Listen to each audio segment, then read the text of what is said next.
Martin Smith, director de Ciencias del Servicio Geológico Británico.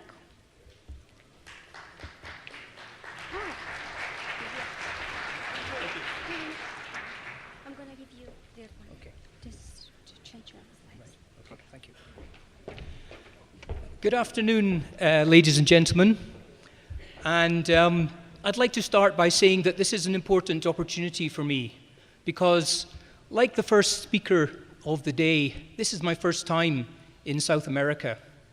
And I'm particularly pleased to take my first step here in Colombia because I've been very impressed with the warmth of your hospitality and your generous help in organizing this important event. So on behalf of my director, Professor John Ludden, and all of BGS, we were delighted to accept your invitation to come to this event, but also to have the honor of giving this presentation. And I'd like to congratulate the SGC on their 100 years and wish you all success and hard work in the next 100 years.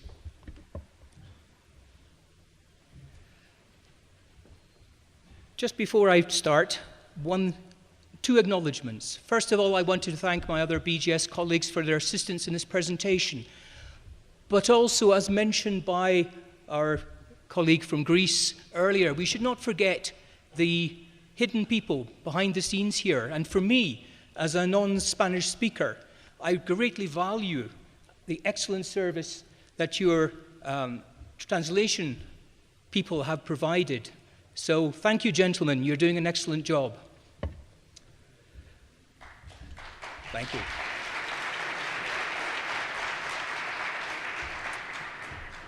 The topic of this sector is, of course, on international cooperation in the field of land use. And I wondered how I might best address this. And I don't have any working knowledge of South America, so I have to concentrate on the UK experience. So the outline of my talk will be a very brief two-slide introduction to BGS, and then just talk a little bit about some of the work we did in Colombia more than 20 years ago. And then I'll move on to the main topic, which is how land use and geology interact in the UK, and then how we are dealing with the competing demands for subsurface data and planning. So to start, the British Geological Survey has three main components, if you like. We have the red wheel showing the public good role, what you expect the function of a geological survey to be: geology, mapping, geophysics, geochemistry, engineering, databasing, etc. But we also increasingly carry out a lot more research than we did when I joined over 30 years ago. But importantly, because we are a £48.5 million business and we only get half our funding from the UK taxpayer, we also have to have a significant commercial wheel tied into our activities. And it's very important that this wheel does not act in isolation, but is linked into our research programs. And so we have more than 150 current private sector clients. We have around 20 bespoke laboratories, many of which operate on a commercial basis. We operate on behalf of the university sector in the UK 5 national science facilities, including geochronological labs, geophysical data. We act as the UK's national repository for data and the National Geoscience Database. And currently we have 516 scientists linked to more than 40 universities, both in the UK and abroad. We have 120 technical and support staff and over 70 PhD students at this point in time. And just to emphasize the research element of the work, some of you may be aware in the UK there's recently been a major reorganization of university research into a series of centers of excellence or clusters of expertise in various areas. And this has forced all the universities to think carefully about their mainstream research, but also institutions like the Geological Survey to think about who we want to partner with. And this slide just shows some of the links that we have with universities both close to our headquarters in Nottingham on the environmental geochemistry, up in Edinburgh where I'm based, linked to the Petroleum Geoscience division in Heriot-Watt University, but also we have links into the biostratigraphy fluid flow models, crustal geophysics, and critical metals research across the UK. The other element of our work, which in the past was extremely important, of course, was our overseas work. And as you can see from this slide, we have a long legacy in doing that. And we still continue to do that. I won't go into the details, but part of my role at present is to develop the BGS research and business opportunities and international collaboration. We do this partly to support the function of the UK government agenda, but also to expand our research and capabilities overseas and work with excellent science elsewhere. And just to, as I said, I would talk a little bit about what we did previously in Colombia. And again, this was news to me because I'd never been involved. I, in fact, had only just joined BGS when the first team went out to Colombia in 1980. And we spent 5 years mapping in the Valle de Cauca, traditional mapping, geochemistry, geophysics. And that was followed immediately by a Pacific Rim project on precious metals. And as you can see there on the list, we then became involved in landslide hazard mapping, groundwater protection, and industrial minerals, mainly focused on phosphates, I think, workshops. And since then, we've had a hiatus. We haven't really engaged with you since. And it's only last year that our volcanic hazards team came through Colombia and met with Marta Calvache and came back with a message that we're very impressed with what your operation here is. And the UK currently has a research project called STRIVA, Strengthening Volcanic Risk Assessments. And so we're looking forward to maybe to starting a re-engagement with SGC around this topic area. And just finally, while I was looking through, well, I don't look through archives, I got assistants to help me look through the archives. We discovered we have 39 reports in our archives on the geological operations that have been carried out in Colombia, more than 10 100 scale maps and a number of 1 to 5 million maps. Many of these, I'm sure now, are potentially part of your historical legacy, if you like. And we'd be welcome to share these with you if you are so interested. But let me move on to the main subject of the topic, which is geology and land use. And land use in the UK is a complex issue. Responsibility is shared or passed around a large number of government departments and institutes, including the Health and Safety Executive, the Coal Authority, Town and Country Planning Acts, the Heritage and National Parks. And across all this, BGS has no regulatory function. We have no statutory instruments given to us by Parliament, and so we act effectively as advisors to policy and planning when we're asked. So who asks us? Well, firstly, starting with the government departments, and I apologize here again to the translators. I'm not about to go through all this in detail. But just to highlight a few, the first one, Department of Business, Innovation and Skills, includes our Meteorological Office, our Ordnance Survey Office, and National Physical Laboratories, all of whom make use of geological data. The DEC, the Department of Energy and Climate Change, obviously looking at unconventional carbon sources, the oil and gas sector, the nuclear new build sector. If I jump down to the Ministry of Defence, they use our data for satellite tracking, critical metals research, and the Earth's magnetic field. I could go on there, the devolved governments of Scotland, Northern Ireland, and Wales, and nobody's mentioned it so far, but there is now the distinct possibility that there might be a geological survey of Scotland in the future. So government departments make extensive use of our facilities and expertise. And then, of course, there's the rest of the UK. People who have problems with the ground beneath their houses or beneath their factories, landslides blocking roads, flooding issues, space weather, ionic storms affecting the power grid. So a lot of different reasons why the Geological Survey gets involved in planning and land use issues. In the UK, we love owning our homes. It's part of our economic development, if you like, as individuals. And so house sales, and whether you're buying a property that is stable or on stable ground, is really important.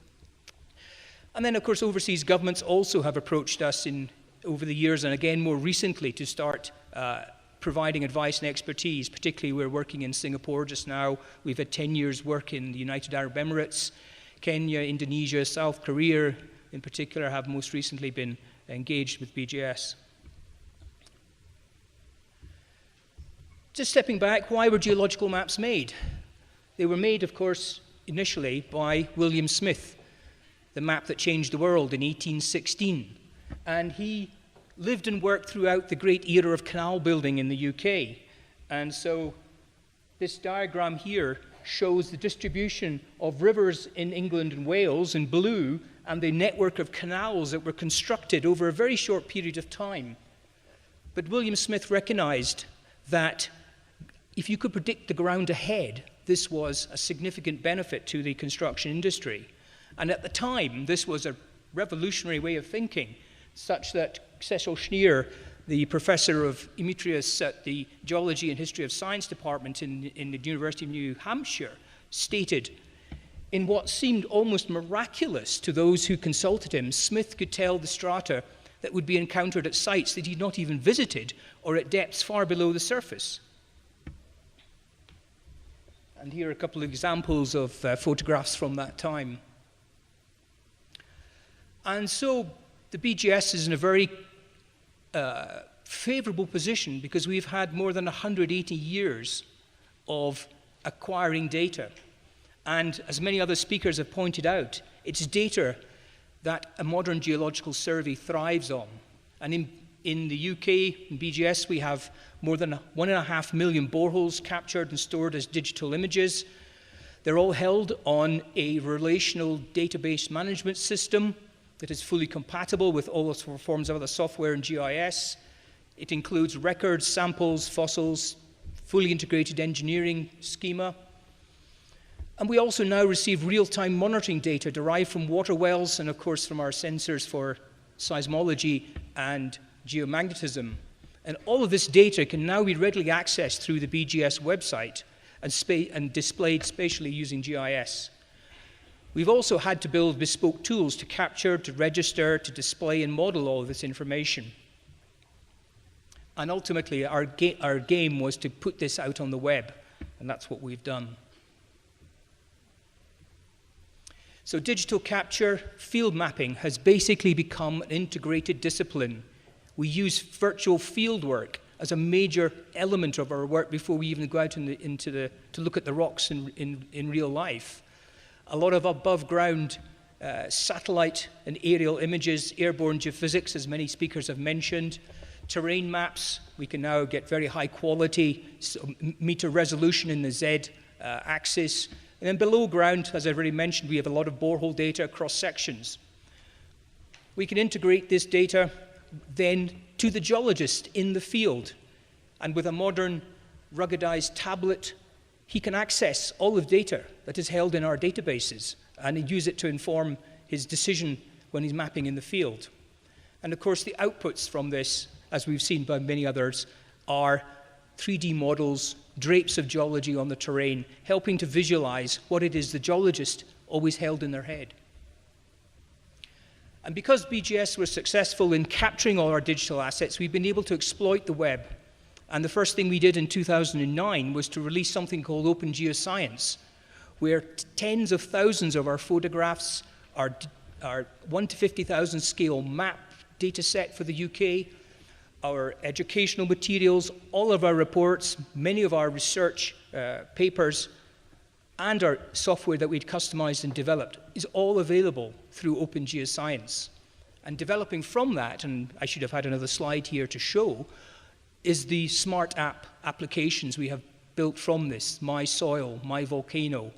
You can now in the UK access on your smartphone the borehole database, the 50 scale maps, and it's amazing what feedback you get from a smart app. I should have put up another diagram here, but this just shows the uptake from January 2011 to October 2012, when we released our borehole database, the huge uptake, and it's increasing ever since. And we get feedback from a whole range of people we never believed would have a use or an interest in geological data. And I just give you one example. Not quite sure how you're going to translate this, but people who are interested in planting trees, particularly if they're trees close to buildings in public parks, when they realize that there's a clay subsoil, then the clay is subject to shrink and swell, and that tree in 20, 30, 50 years' time may cause a serious problem to undermining of the adjacent buildings. So suddenly we have archaeologists or tree planters accessing geological data. So in summary, the geological map has diversified. It's now digital, it's responsive, it's accessible, and it's customizable. And it continues increasingly to support our research and underpins policy and planning, such as this national map here of landslide hazard for the UK, integrates geological information with meteorological information, with slope analysis to come up with some understanding of where the areas of greatest risk. And we can do the same for aquifers. But increasingly land use, as other speakers have said, has had to go underground. The knowledge and working understanding of the subsurface is absolutely key to the future development of our societies. And this diagram shows the variation in land use that we see in the UK from a metre depth down to about 1 kilometre. So, as you would expect, agriculture and forestry at the surface, groundwater abstractions between 10 and 100 metres, deep mining, and then unconventional hydrocarbons at depths of greater than 1 kilometre. And the areas in red are areas where BGS see in the UK growth for our services and information, and the areas in purple are areas of decline, deep mining for coal, not unexpected. And so this has forced us to move from the map to a 3D model, similar to what my colleague from TNO showed this morning. We have a much more complicated geology than the Netherlands, a long range of time, and many, many different kinds of rocks. And so we started the approach by building a series of cross-sections that captured all our geological information. Every geologist had to contribute to areas of his knowledge. And we've more or less completed this 3D model now. It will be released shortly. But embedded within it are a lot of detailed models we've had to build for specific purposes. In this case, the land use in and around the Olympic site for the Olympics in 2012, and the impact of increased water abstraction on the underlying chalk aquifer. And so these physical or deterministic models can now feed into prediction models or stochastic modeling, where we can start to look at, with open modeling software, we can start to look at the impact of runoff and rainfall on the near surface deposits and how that interacts with the base flow and the groundwater flow in the underlying chalk. How are they connected? What are the pathways? And if we allow unregulated abstraction of that water, what is the impact and the long-term sustainability of not only the agriculture at the surface, but the cities and all the other uses that we make of groundwater?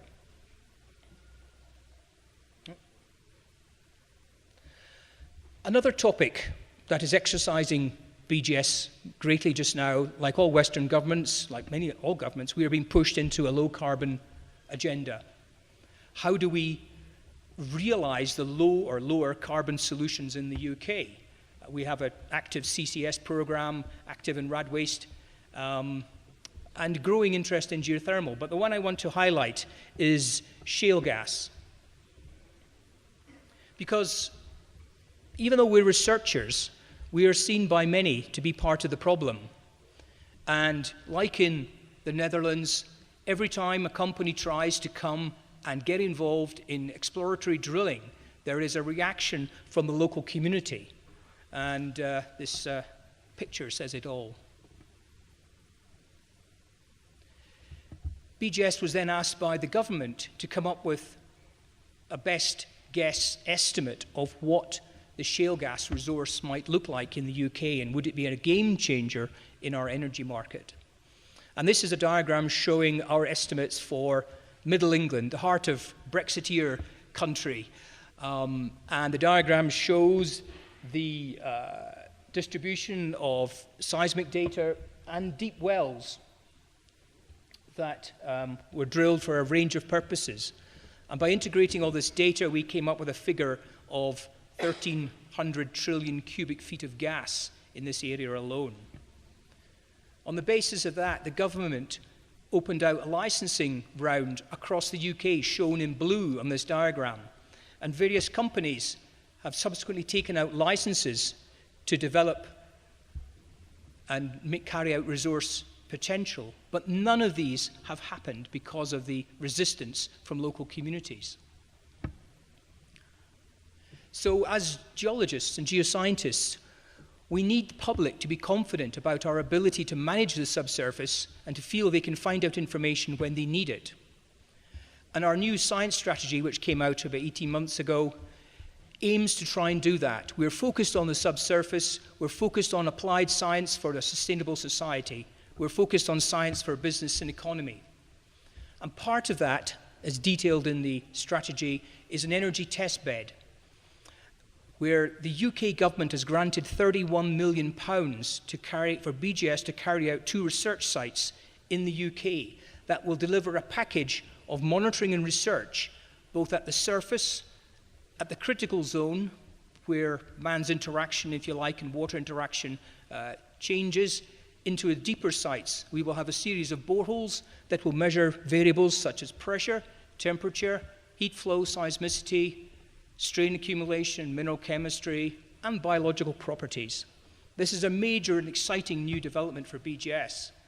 And the first site is located in northwest England near the coast, a place called Thornton.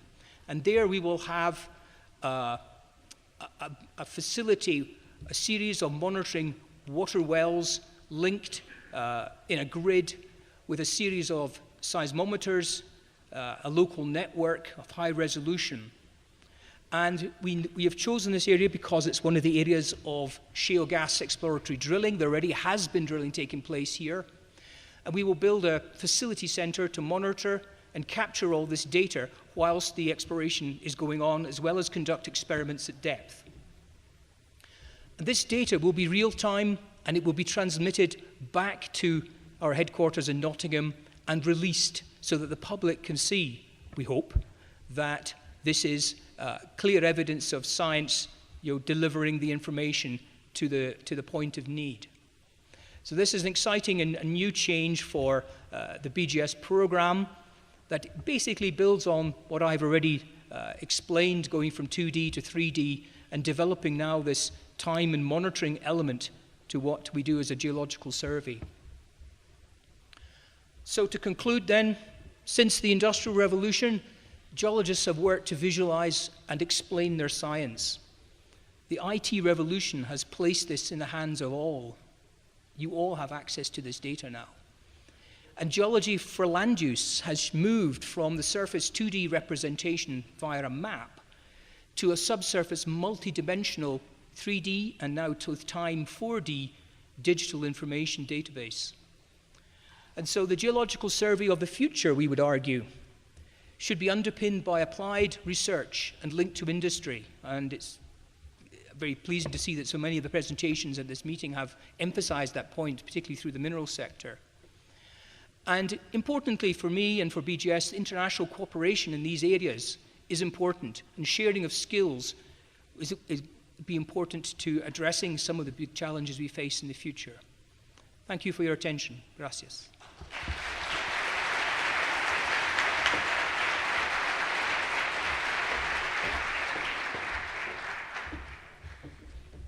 Dr. Smith, thank you very much for attending our call to come to Colombia and commemorate with us the 100 years of the Colombian Geological Survey.